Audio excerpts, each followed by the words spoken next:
que teve de gente pedindo para que eu emitisse a minha opinião a respeito do mais recente álbum do Harry Styles, o Harry's House, não foi brincadeira.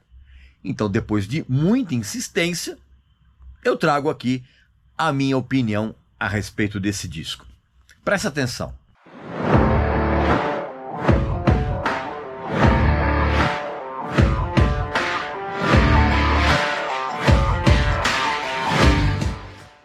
Meu amigo e minha amiga, eu tenho uma dica sensacional para você. É um novo fone da Edifier, o WTS-TO U2.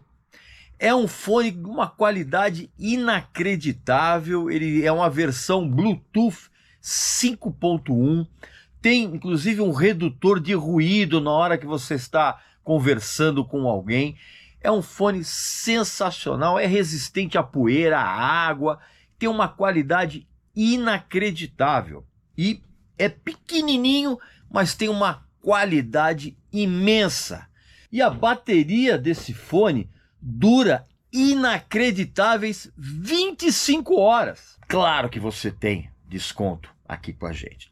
Basta que você clique no link abaixo, preencha o cupom de desconto com Regis Tadeu Indica e na hora de finalizar a compra desse fone, você vai ter um desconto sensacional, o melhor da internet. Então não perca essa oportunidade de adquirir um fone de ouvido simplesmente incrível, como é qualquer equipamento da Edifier, tá bom? Então, agora a gente continua o nosso papo. Meu amigo e minha amiga, se você soubesse a quantidade de gente que mandou mensagens para mim, em todas as redes sociais, até por e-mail, pedindo a minha opinião a respeito do mais recente álbum do Harry Styles, o Harry's House, você não tem ideia. E aí, evidentemente, né, como era um volume muito grande de pedidos, então eu trago aqui a minha opinião a respeito desse álbum. Claro que antes você vai fazer a sua inscrição aqui no canal, vai visitar a nossa loja, que tem uns produtos muito legais, como essa camiseta aqui dessa banda inglesa sensacional, né? Você sabe bem. E também vai clicar aqui embaixo na descrição do vídeo em Seja Membro, para que você se torne sócio do nosso clube de membros VIP, um local repleto de vídeos inéditos e exclusivos aqui do tio. Séries novas, tem Aposto Que Você Não Sabe exclusivo para o grupo, tem descontos ainda maiores dos nossos parceiros, as lives ficam todas acumuladas ali, você pode assistir inclusive shows na faixa, frequentando bastidores, um monte de benefícios. Você vai clicar aqui embaixo em Seja Membro e vai escolher o seu plano, tá bom? Eu quero começar esse vídeo recordando uma frase do filósofo francês Guy Debord, que em 1967 ele disse o seguinte: o espetáculo é o herdeiro de toda a fraqueza do projeto filosófico ocidental. Enquanto você vai pensando no significado dessa frase para o assunto que eu vou falar aqui, você precisa entender que essa frase ela pode ser aplicada em inúmeros casos e exemplos, até mesmo na verdadeira praga em que se transformou a indústria das boy bands, que continua hoje com o K-pop. Enquanto você pensa nisso, na relação que existe, eu tenho que salientar que, surpreendentemente, existem dois claríssimos exemplos de como esse universo de descartabilidade geral, musical, social, estética, blá, blá, blá, pode produzir artistas com conteúdo artístico. E quando eu falo artistas com conteúdos artísticos, eu estou me referindo a dois robustos exemplos em termos de pop feito com qualidade: o Robbie Williams e o Harry Styles. Pois é.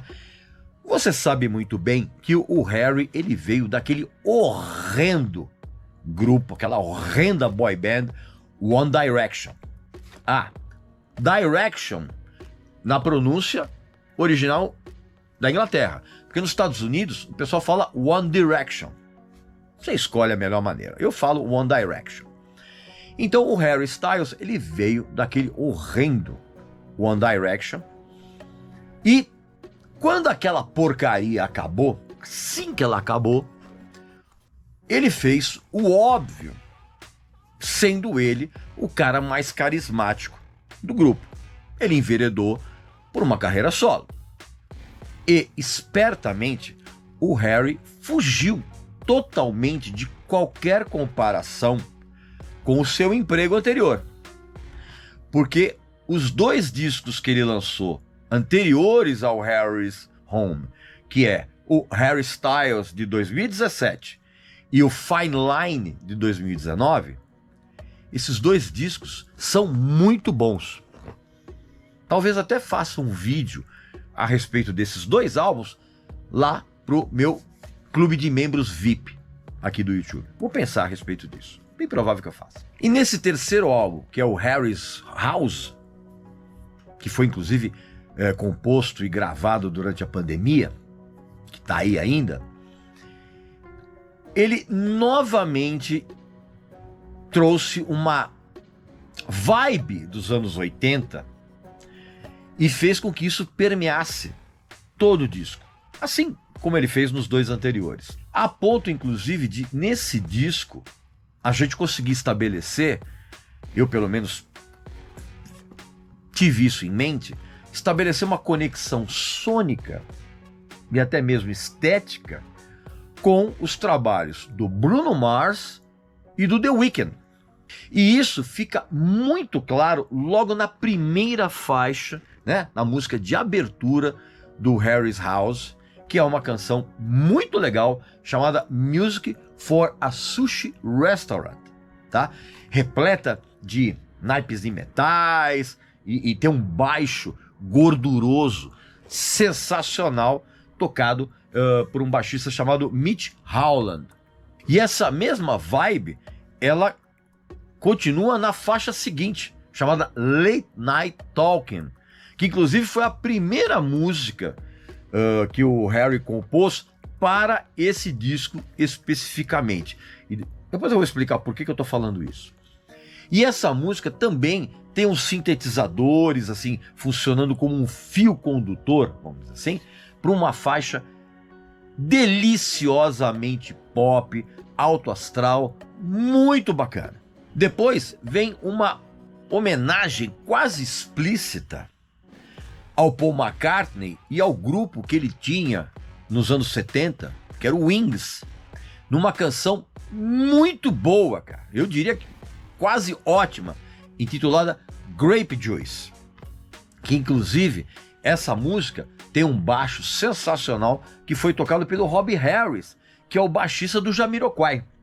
E essa música, ela foi composta, vamos dizer assim, de forma para se opor radicalmente a qualquer comparação com o passado do Harry. E é claro que eu estou falando ao passado dele como integrante de boy band, né? Que inclusive, volto a dizer, é uma característica, cara, que ele tem, que ele deixa muito claro de não existir, assim, no trabalho dele não existe essa conexão com a boy band da qual ele foi funcionário. Aí tem uma outra canção chamada As It Was, que aí sim essa canção tem uma pegada à la Weeknd, ou seja, tem aquela atmosfera sônica que remete à década de 80, né? E que obviamente vai deixar todas aquelas fãs maduras, né, já do A-ha, muito felizes, tá? Dá para estabelecer essa conexão.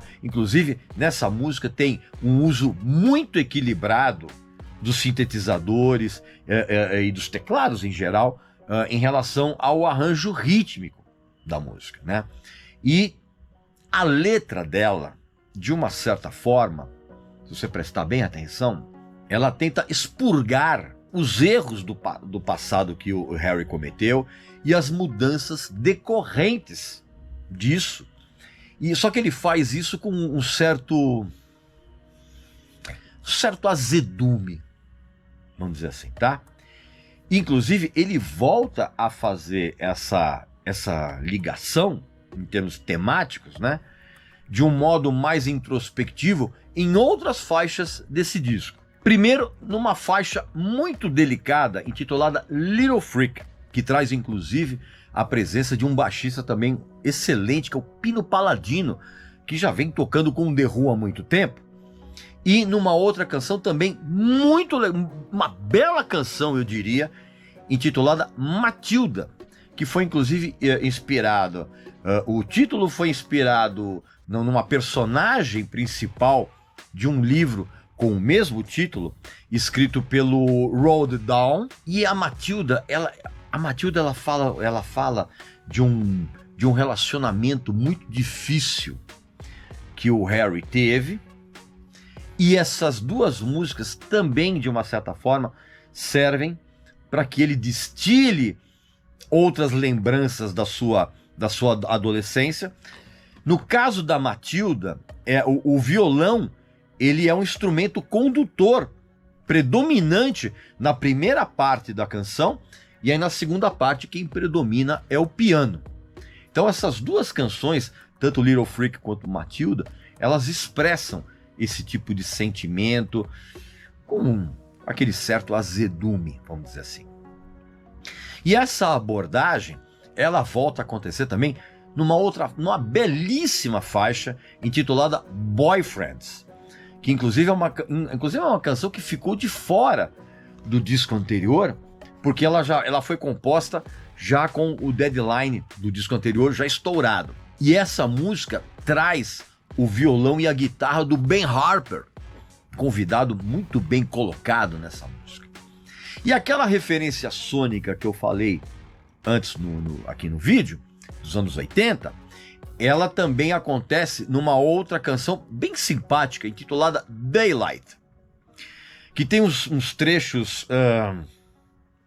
tem uns trechos apoteóticos, sabe? Intercalando uma certa introspecção no arranjo, na própria interpretação do Harry, e também essa influência dos anos 80 acontece também em outras faixas bem legais desse disco, como por exemplo Keep Driving.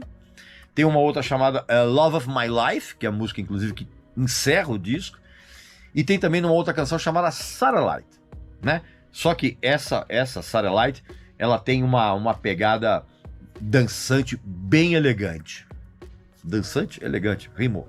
E aí tem um momento do disco muito bom também. Está na participação especial do guitarrista John Mayer. Aliás, subestimadíssimo guitarrista, né? Ele aparece em duas canções do disco. Uma chamada Cinema e a outra chamada Daydreaming. Uma vem na sequência da outra.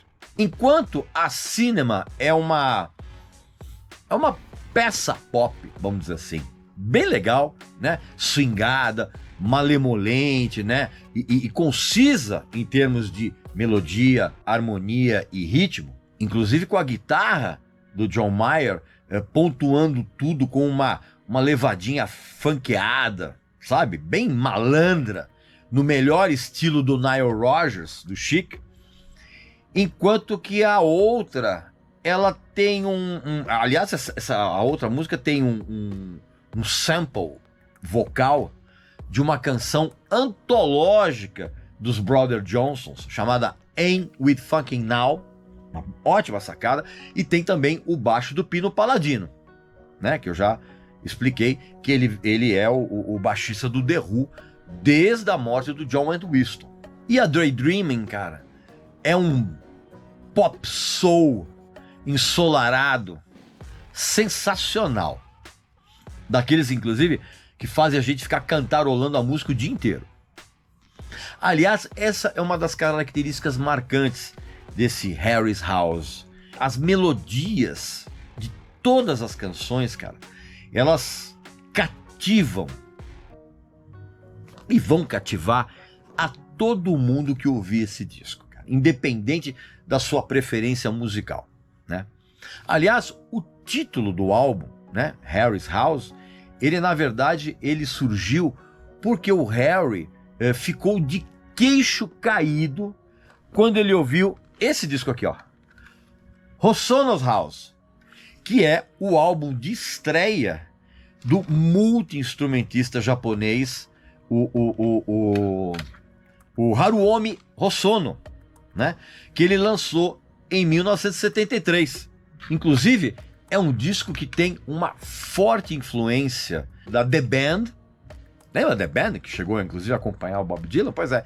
E tem também uma influência do James Taylor. É um disco de 1973. Aliás, esse disco ele tem um som muito diferente daquele que o Haruomi apresentou anos depois, quando ele montou a também ótima Yellow Magic Orchestra, né? Um trio japonês incrível de música eletrônica, que tinha na formação o famoso também tecladista, pianista, compositor, o Ryuichi Sakamoto. E o Harry, ele gostou tanto desse disco, cara, que ele pegou emprestado o título, né, e adaptou o nome dele lá. E na verdade, quando você termina de ouvir o disco do Harry Styles, você, pelo menos para mim, isso ficou muito claro, que a tal casa do título é, na verdade, a própria cabeça do Harry.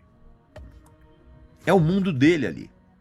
E é o que ele retratou nesse disco, que é, repito, um disco muito bom. Tão bom quanto os outros dois anteriores. Pois bem, meu amigo e minha amiga, essa então são as minhas impressões, as minhas opiniões a respeito do mais recente álbum do Harry Styles, o Harry's House.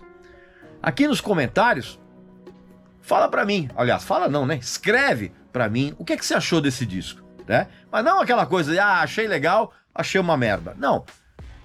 Escreva a sua opinião e dê os motivos, né? Dê os seus argumentos, tá bom? Não esquece também de fazer a sua inscrição aqui no canal, visitar a nossa loja, que tem uns produtos muito legais, como essa camiseta aqui dessa banda inglesa incrível, e também não esqueça de clicar aqui embaixo na descrição do vídeo em Seja Membro, para que você se torne sócio do nosso exclusivíssimo clube de membros VIP aqui do YouTube, tá bom? Então, um abraço, saúde para você, para sua família e para seus amigos. Até a próxima!